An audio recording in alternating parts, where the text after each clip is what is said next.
संपूर्ण स्वास्थ्य का विज्ञान एवं दर्शन आयुर्वेद की चर्चा करते हुए हम बात कर रहे हैं स्वस्थ व्रत को लेकर के। स्वस्थ व्रत कहलाता है किस तरह से हम अपने आप को स्वस्थ रख सकते हैं, उसके अंतर्गत हम बात कर रहे थे दिनचर्या के लिए। दिनचर्या में हम लोगों ने कर लिया स्नान के बाद फिर दूसरा काम होता है वस्त्र धारण। तो वस्त्र धारण के लिए भी आयुर्वेद के अंदर निर्देश किया गया है। कितनी बड़ी बात है, यानी हमारे ऋषियों ने पूरे जीवन को, जीवन की गहराइयों को किस तरह से समझा था, किस तरह से उन्होंने रिसर्च किया था कि ये अद्भुत बात है। जन सामान्य को इन विषयों में कोई अभी तक इन विषयों को लेकर के जानकारी नहीं है कि आयुर्वेद में भी क्या इतनी गहन बातें, इतनी गहराई से इन बातों की चर्चा की गई है क्या।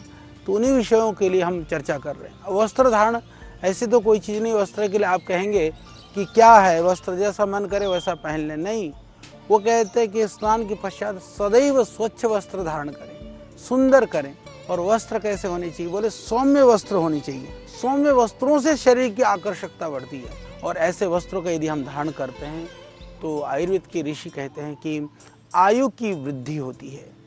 अच्छे वस्त्रों के धारण करने से प्रसन्नता होती है, और जहाँ भी सभा सोसाइटी में हम जाते हैं तो हमारा गेटअप, व्यक्तित्व बनता है।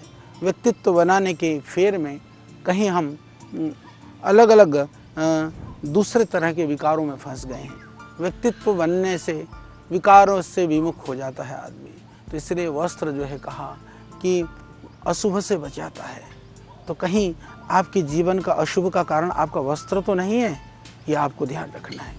कहीं आपके जीवन के अंदर जो घटनाएं, दुर्घटनाएं हो रही हैं, या आपके ऊपर जो एक टेंशन बन रहा है, वह आपके वस्त्रों का कारण तो नहीं है। हाँ, मैं ज़रूर बताना चाहता हूँ, आज यदि बात करें लोगों के घरों में इतने वस्त्र हैं, एक एक व्यक्ति के पास 50 100 तरह के। हमने देखा, हमें बड़ा ताज्जुब होता है। कुछ लोग तो सैकड़ों नहीं हजारों वस्त्र इकट्ठे करते हैं, वो पहनते भी नहीं है। एक बार पहन लिया, डाल दिया। जूते, चप्पल तक, इससे कोई व्यक्तित्व का निर्माण नहीं होगा। इससे हमारे को साइकोलॉजिकल ये फील होगा कि मैंने कल ये पहना था, आज ये पहन लिया, कल ये पहनूंगा या पहनूंगी। सिर्फ इतनी इच्छा बनी रहती है। ऐसी इच्छाएं अनंत है। ऐसा लगता है कि यदि दूसरे ने मेरे कल पहने हुए वस्त्रों को फिर दोबारा पहना हुआ देखा तो वो क्या कहेगा। अरे मेरे भाई, दूसरे के चक्कर में अपने आप को क्यों बर्बाद करने में लग रहे हैं, अपने आप को हम क्यों टेंशन में डाल रहे हैं। मैं जानता हूँ ऐसे बहुत सारे लोगों को, वो कहते हैं आचार्य जी कपड़े तो इतने सारे हैं पर हमको जो है समझ भी नहीं आता कि हम क्या पहने। यानी कि ज़्यादा होने के लोग अभाव की वजह से सोचते थे कि हम क्या पहने, दुर्भाग्य से अब अधिकता की वजह से सोचते हैं कि हम क्या पहने। क्या ज़माना आ गया है, ये बड़ी पीड़ा की बात है। यानी आपके पास इतने वस्त्र हैं कि आपको लग रहा है कि अब क्या पहनूं। यानी पहले वस्त्र नहीं होते थे तो आदमी को लगता था कि मैं क्या पहनूं। इसके अलावा पहले गरीबी और अभाव में लोग वस्त्रों को, पुराने फटे हुए वस्त्रों को सिल करके, फटे हुए वस्त्रों को थोड़ा सा व्यवस्थित कर करके पहनते थे। पर आज अच्छे नए वस्त्रों को भी फाड़ करके पहना जाता है। तो ये क्या है, हम क्या वस्त्र का जो शास्त्रों में, आयुर्वेद में, इसीलिए कि वस्त्र कैसा पहने एक मर्यादा दी गई। यानी जीवन की संपूर्ण मर्यादा ही स्वस्थ व्रत है। जीवन को, जिसके आचरण से जीवन में सुख मिले, जिसके न करने से दुख मिले, जिसको तोड़ने से दुख मिले, जिसको हम निषेध करने से दुख मिले, वो बातें हैं स्वस्थ व्रत। तो मैं आपसे निवेदन यही करना चाह रहा था कि वस्त्र को ध्यान रखें। तो आज भी लोग फटे हुए वस्त्रों में पहुंच गए। तो एक तो अभाव में हम फटे पहनते थे, और आज ज़्यादा समृद्धि में फटे वस्त्रों की तरफ पहुंच गए। पहले लोग सादगी में कम वस्त्र पहनते थे, अब फैशन में कम वस्त्र पहनते हैं। तो इसीलिए हमको ये इस मानसिकता को बदलना होगा।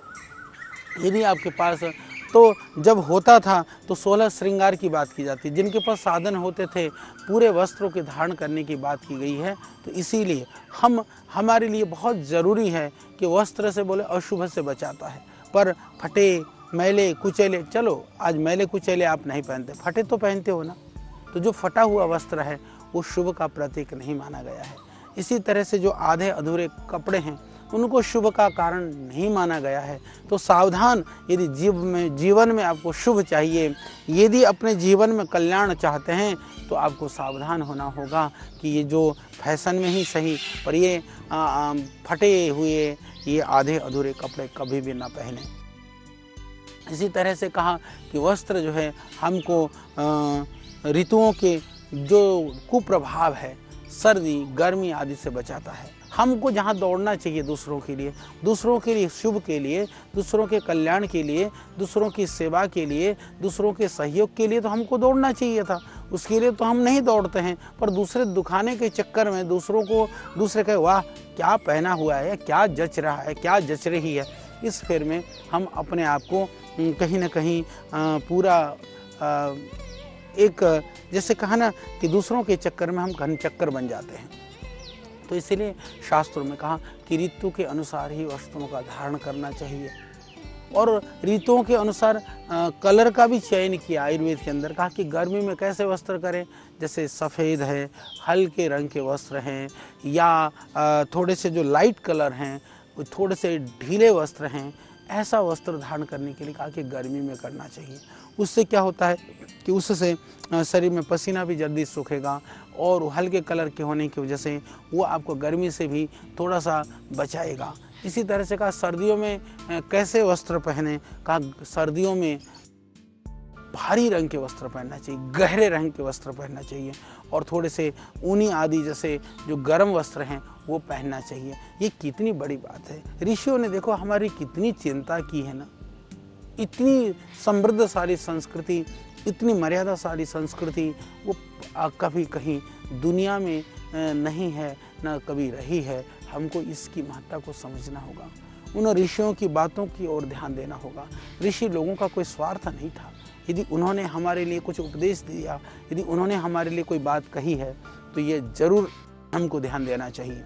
कबाड़ के अंदर अलमारी में इतने कपड़े भरे पड़े हैं, कभी इसको संवारा कभी उसको संभाला, एकदम कमरा फैला हुआ है। ये हमारी संस्कृति नहीं है। जितना बहुत आवश्यक है, अलग अलग ऋतुओं के हिसाब से वस्त्र रखिए, अलग अलग अवस्था के लिए अलग अलग वस्त्र रखिए। हम लोग तो गांव के लोग हैं, हम लोगों ने गांव में, हमको नहीं पता था कि ड्रेस भी कोई दिन के अलग होते हैं, रात को अलग होते हैं। हमको तो इतना ही पता था स्कूल जाते हैं तो स्कूल का ड्रेस होता है, बाकी एक ही ड्रेस पहनते थे, दिन में भी वही, रात में भी वही। आज आपके सुबह का ड्रेस अलग, दोपहर का ड्रेस अलग, रात का ड्रेस अलग, पार्टी का ड्रेस अलग। हाँ ठीक है, समाज में रहते हैं तो कुछ कुछ वस्त्र 2, 3, 4 प्रकार तो हो सकते हैं, पर उन प्रकारों को भी हमने इतना बना दिया है क्योंकि यह भौतिकवादी दुनिया के अंदर में ना हमको समझ में नहीं आता है।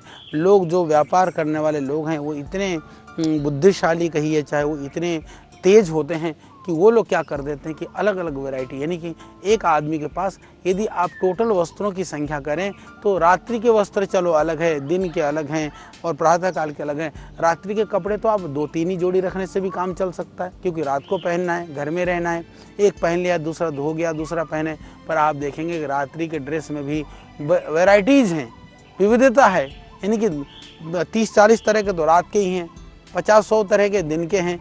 सुबह एक्सरसाइज करने के, जॉगिंग के लिए उसके 10-15 तरह के। भाई उसमें 2 तरह से तो चल सकता है। सुबह जॉगिंग करनी, सुबह घूमना है, एक पहन लिया दूसरा धो लिया, ज़्यादा की क्या आवश्यकता है। तो ज़्यादा वस्त्र से हमको प्रसन्नता नहीं मिलती है। तो क्या कपड़े शरीर को, तन को ढकने के लिए या तनाव मुक्त होने के लिए है, या कपड़ों के नाम पर एक और तनाव को अपने दिमाग में झेलने के लिए? तो आप देखेंगे कम वस्त्र होगा तो आप ज़्यादा सुखी होंगे। इस मेरी बात को मत भूलिएगा। शालीनता हो, सरलता हो और वस्त्रों के अंदर थोड़ी सी पवित्रता झलके, पर बहुत ज़्यादा भी ना हो। तो मेरी बात को ज़रूर ध्यान रख लीजिएगा। तो हमको रहना है सदा सम, यही सिखाता है हमारा आयुर्वेद। फिर बात आती है कि कपड़े का धारण करने के बाद में हमारे यहाँ बहुत प्राचीन काल से ये विधान रहा है कि जो सुगंधित द्रव्यों का प्रयोग, ये भी जो इत्र है, अलग अलग तरह की खुशबू है, अलग अलग तरह के जो तेल हैं, ये भारतीय संस्कृति की ही परंपरा है। आज ठीक है, कृत्रिम हम अलग अलग तरह के इस तरह की खुशबू और सेंट ये यूज करते हैं, पर प्राचीन काल में ही जो इत्र आदि का प्रयोग है वो हमारी भारतवर्ष की विशेषता रही है। और इसीलिए कहा कि मनुष्य को स्नान के बाद में सुगंधित तेल का धारण करना या इत्र आदि को लगाना, या अभी भी आप देखेंगे हमको बहुत अच्छा लगता है जब हम दक्षिण भारत में जाते हैं, चाहे वो छोटी बिटिया हो, चाहे वो बड़ी बुजुर्ग माँ हो, सब लोग क्या करते हैं कि कोई खुशबूदार जो पुष्प होता है उसकी माला जो है वो लपेट करके रखती हैं। उससे सुंदरता, जो प्राकृतिक सुंदरता है उसकी वृद्धि तो होती है, इसके अतिरिक्त उसकी जो खासियत मैं आपको बताना चाहता हूँ, जो फूलों में से भीनी भीनी जो खुशबू आती है, जो धारण करेगा उसको उसकी खुशबू मिलती रहेगी। उससे जो आज एरोमा थेरेपी आपने सुना होगा ना, तो अभी तो नई थेरेपी बन गई भाई, वो एरोमा थेरेपी तो है। माँ ने अपने गुच्छा जो गूंथ अपने जो केशों में उसको गूंथा, पीछे लपेट लिया, तो क्या हुआ, उससे भीनी भीनी खुशबू आई तो स्ट्रेस को रिलीज हुआ, स्ट्रेस रिलीज हुआ तो एरोमा थेरेपी हुई। उससे मन को शांति मिलती है, मन को तृप्ति मिलती है, और उस खुशबू से जो हमारी अनावश्यक रजोगुण और तमोगुण की जो उत्तेजनाएं होती हैं वो भी कंट्रोल होती हैं। तो हमको हमारी परंपराओं से विमुख होने की जगह उन परंपराओं के ऊपर अनुसंधान के लिए हमको सोचना चाहिए। तो ये परंपराएं अद्भुत परंपरा हैं, उत्तर भारत में नहीं है पर दक्षिण भारत में आज भी है। इसी तरह से विविध तरह के पुष्पों का, फूलों का धारण करना, या इत्र जैसे कि जो आजकल अलग अलग तरह की जो परफ्यूम है हम लोग यूज़ करते रहते हैं, हालांकि वह बहुत केमिकल वाला नहीं होना चाहिए, बहुत हार्ड नहीं होना चाहिए।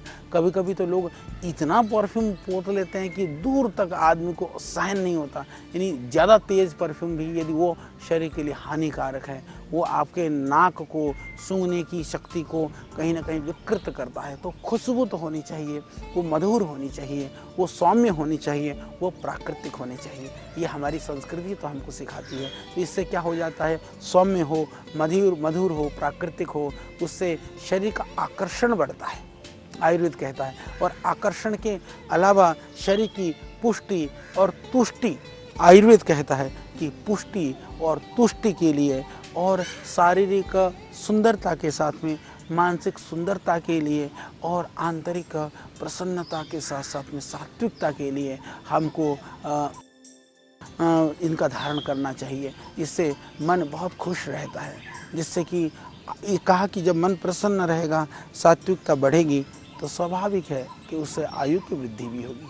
तो आयुर्वेद का प्रत्येक कार्य है जीवन की सात्विकता के लिए, पवित्रता के लिए, आनंद के लिए, निरोगता के लिए, आयु की वृद्धि के लिए। यानी जीवन का जो परम आनंद है वो सिर्फ औषधि से नहीं है, अपितु संपूर्ण जीवन की हमारी अलग अलग चीज़ों से, अलग अलग क्रियाओं से है। हम इनको समझ लें। और वो जो अच्छी अरोमा होती है तो नींद भी तो बहुत अच्छी आती है। तो अच्छी नींद के लिए भी, क्योंकि आपने देखा होगा जब कमरे में बहुत मधुर और भीनी भीनी खुशबू आती है तो नींद भी अच्छी आती है। नहीं तो सीलन है, श्रांत है कमरों में, कहीं ना कहीं से तेज़ गंध है तो नींद नाद नहीं आती है। तो इसीलिए कहा कि नींद के लिए भी सुगंध जरूरी है। और इतना ही नहीं, अभी एरोमा थेरेपी की बात तो आज की जाती है, आयुर्वेद में तो प्राचीन काल से ही सुगंध के द्वारा दोषों को बैलेंस करने की बात की गई है, यानी कि एक लेवल पर लाने की बात की गई है। और कहा कि यदि सही सुगंधों का प्रयोग किया जाए तो बड़े हुए दोषों को भी हम शमन कर सकते हैं, उसको एक सम स्थिति पर ला सकते हैं। कितनी बड़ी बात है, क्योंकि नाक से भी जो भी हम सूंघते हैं, आपने देखा होगा कि वो जो हमारे को जो नेजल जो टिश्यूज है वहाँ से जो एक नमी आर्द्रता होती है ना, वहाँ से फिर हम आगे जा कर के अलग अलग तरह की कोशिकाओं से सीधा मस्तिष्क में और जो हाइपोथैलेमस के लेवल तक में हम उसको पहुँच जाता है। पहुँचने से पूरा ब्रेन को एक संदेश मिलता है। तो ब्रेन को संदेश मिलते ही वो ब्रेन पूरे शरीर में पहुँचा देता है। यानी कि इस तरह से वो पूरी क्रियाएं, यानी आपको तो लगता है सुगंध है, मैंने सूंघा, मुझे महसूस हुआ, पर आपको नहीं पता कि वो सूंघते ही मस्तिष्क में पहुंचता है, मस्तिष्क में पहुंचते ही वो सारे शरीर में पहुंचा देता मन। तो इसीलिए आप देखते हैं कि बहुत सारी जो सारी क्रियाओं का सुगंध के द्वारा नियंत्रण रखा जा सकता है। और आपका मन कितना भी विचलित हो और थोड़ी सी भीनी भीनी खुशबू आ रही हो तो तुरंत ध्यान आपका जाता है, वाह क्या खुशबू है। नहीं, सब कुछ आदमी भूल जाता है, सारा स्ट्रेस, तनाव, गुस्सा एक क्षण में छूमंतर। इतना ही नहीं, आयुर्वेद कहता है कि सुगंध के द्वारा हम ताप को, प्यास को, भूख को, इन चीज़ों को भी कंट्रोल कर सकते हैं। इतना ही नहीं, आयुर्वेद कहता है कि आप ब्लड शुगर तक को भी जरूरी है कि आप वातावरण को बहुत ही आनंदमय और बहुत ही खुशबूमय बना लें। इससे जो गुस्सा आता है या मन की जो प्रसन्नता है, वो इस तरह की चीज़ों के लिए भी कारण है कि आपने कोई बहुत बदबूदार देखा, वो भी तो गंध है ना, सुगंध की जगह वहाँ गुस्सा आएगा, वहाँ मन बेचैन होगा, वहाँ अरुचि होगी। इसी तरह से विभिन्न प्रकार की जो सुगंध है वो दोषों को समान रख करके और बहुत ही बेहतरीन हमको वह जीवन में प्रसन्नता देती हैं। तो इसीलिए हमारे आयुर्वेद के अंदर में इसकी बड़ी महत्ता है। तो हम इस खुशबू को जानें, खुशबू की महत्ता को समझें, उसका सही प्रयोग करें, सही सदुपयोग करें, क्योंकि जीवन की प्रसन्नता ही तो इस जीवन का लक्ष्य है कि हम खुश रहें, प्रसन्न रहें, मन में आह्लास हो, उदासीनता ना हो, उल्लास हो। तो उदासीनता को छोड़ करके उल्लास को पाना चाहते हैं, अवसाद को छोड़ करके और आह्लाद को पाना चाहते हैं, प्रसन्नता को पाना चाहते हैं, तो ज़रूरी है कि आयुर्वेद में बताई हुई इन छोटी छोटी बातों पर हम ज़रूर ध्यान दें। सिर्फ ये ना सोचें कि कोई हमको नुस्खा बता दें, कोई हमको गोली बता दें, कोई हमको चूर्ण बता दें। लोग ये कहते हैं आचार्य जी इसकी कोई चूर्ण बता दो, इसका कोई नुस्खा बता दो। भाई साहब, नुस्खे की ज़रूरत ही नहीं पड़े, हम तो ऐसी बात आपको बता रहे हैं, इसका आप ज़रूर ध्यान दीजिएगा। इसी कड़ी में फिर हम चर्चा करेंगे। ये निरंतरता से ये कड़ी हमारी चलती रहेगी। तो इसको आप क्रमशः देखते रहिए।